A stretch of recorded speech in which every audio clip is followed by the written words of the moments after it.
money to preserve all of these old free thought publications and books. So that's something we have to get. Yeah, those are the materials that somebody, when historians or sociologists, as there are some sociologists like myself who consult archives too, when somebody wants to get at that historical information of the organization, that's where it is. And that's what it's here for. It's here for the researchers. It's here for you to learn your history and for people to write about it. So and I'm glad you came to see it. Certainly should be preserved for that point, hopefully in the not too distant future, when the culture itself matures beyond the point of magical thinking, you know, and we'll have that, you know, we'll have that for future generations. You can see where it all started. Right. Okay, so so you go to graduate school and you get your master's degree in what? I got a master's in in passing as part, because I entered a PhD program in sociology down at the University of California, San Diego, and which was then and still is in many ways, I think, one of the better programs in the country that really concentrates on cultural matters, on the sociology of culture, which I won't go too far into those distinctions, but religion is one of those issues that I think is studied a lot in the sociology of culture. So there were a lot of people who were studying those kinds of things at UCSD. So I went out there in 91 was my first year at UCSD, I think, as a grad student. And you got your PhD in? PhD's in sociology. The thesis that I wrote, in fact, is sort of the first version of this book that's now being published, that will be published early or mid next year. That has to do with, in fact, this series of issues that we're going to talk about. Okay, and the title of the book again is? The title of the book is Godless Intellectuals, with a question mark, and then it has a subtitle that I can never remember.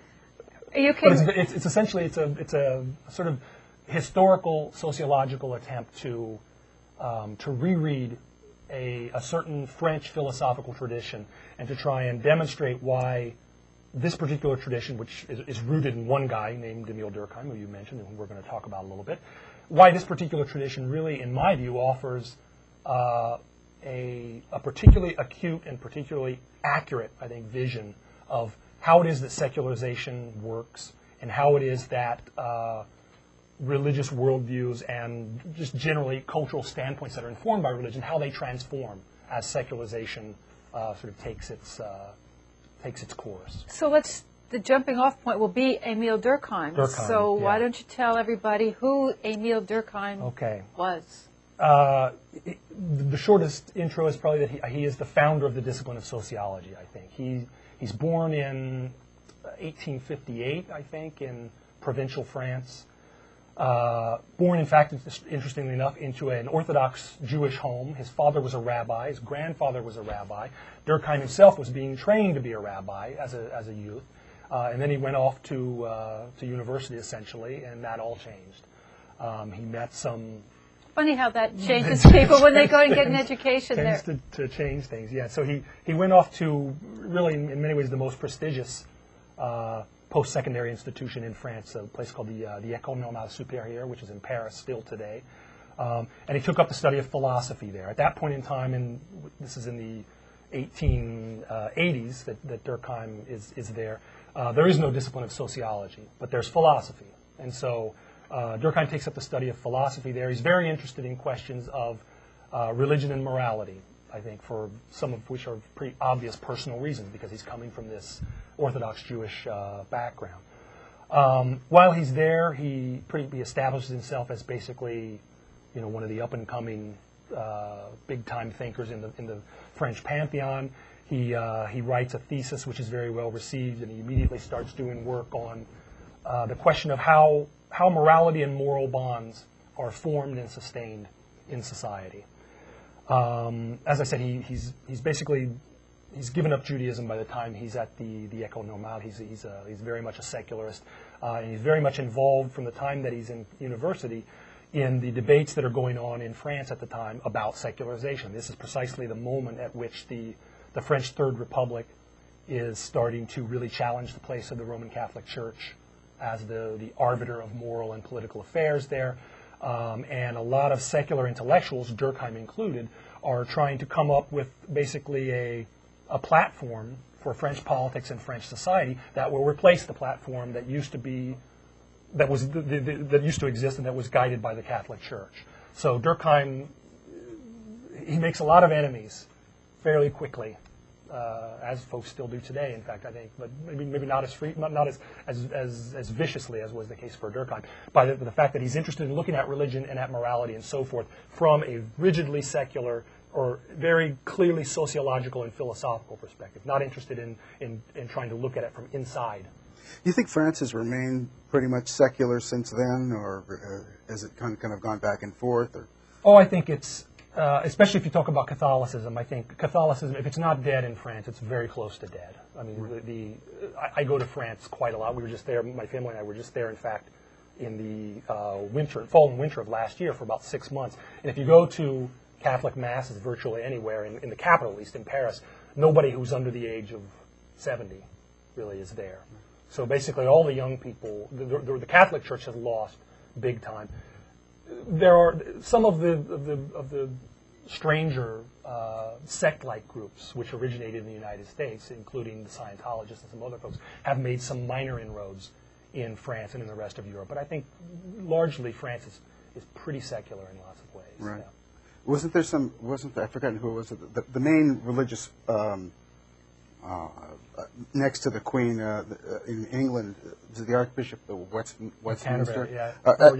Yeah, I think he basically said several years ago that Christianity is pretty much dead in Europe. Is it?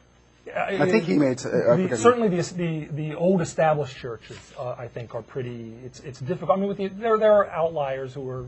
Ireland is different, and Poland is different. The Roman Catholic Church is pretty powerful still in Poland, but the vast bulk of Western Europe, if you go to established church services in those places, you won't find lots of young people. So you need young people to replace your population. Yes, that's true. So. What I've noticed, but even in places like Italy and Spain and Portugal, and even Ireland, where the Catholic Church has held sway over issues such as abortion and birth control, they've been completely pushed aside in many of those countries. Well, even in those countries where established religion has a pretty good foothold still, there are very powerful secular sources too, and there have been for a long while. But I think certainly the context in which Durkheim is working is it's a very rapid. I mean, it's really that moment of the sort of molten excitement, right, in terms of secularization, which the church is starting to crumble a bit. It's still fairly strong, and it still has a lot of supporters, and you're getting a lot of very interesting intellectual and political debates between these old-line Catholic intellectuals and politicians and these new secular thinkers who are and more and more people, I think, are becoming educated too. And education is becoming more widespread, and certainly, I mean, all sorts of things are happening in the one of the things that happens during Durkheim's lifetime, in fact, in the French educational institutions that's really significant, is that some of the programs in religion, which previously had basically been programs in Catholic theology, teaching students, this is the position of the Vatican, became basically philosophy of religion or sociology of religion or history of religion courses. So instead of learning about the doctrine of Catholicism, you would learn about some world religions, and you would learn about religion from the perspective of, even though, again, sociology as a discipline didn't exist then, Durkheim was creating it. You'd learn about religions from the perspective of a secularist looking on and going, what is this thing? What does it do? So it's like comparative religion. That's right. Yeah. And it got hugely attacked in a lot of circles. And again, Durkheim he made himself very unpopular. As it would be in this country today. As it would be, I think. I often ask myself what my students' parents, who are the parents of students who are really religious, what they would think if they knew what goes on. For example, I teach a course on the sociology of religion, and I know, for example, my grandmother, who's probably the most religious person in my family, when I told her that I taught a course in sociology of religion, she thought, her reaction was, well, that's great news. He hasn't given up religion yet. Right. He's getting some religion. And I mean, my grandmother, I love her dearly. She's up there in years, and so I wasn't going to break it to her by saying, no, Grandma, what I do there is look at it as a sociologist. We don't teach, the doctrine. It'd be interesting to know what more of my students' parents who do still buy those doctrines, what they would think if they knew what I was saying about their doctrine.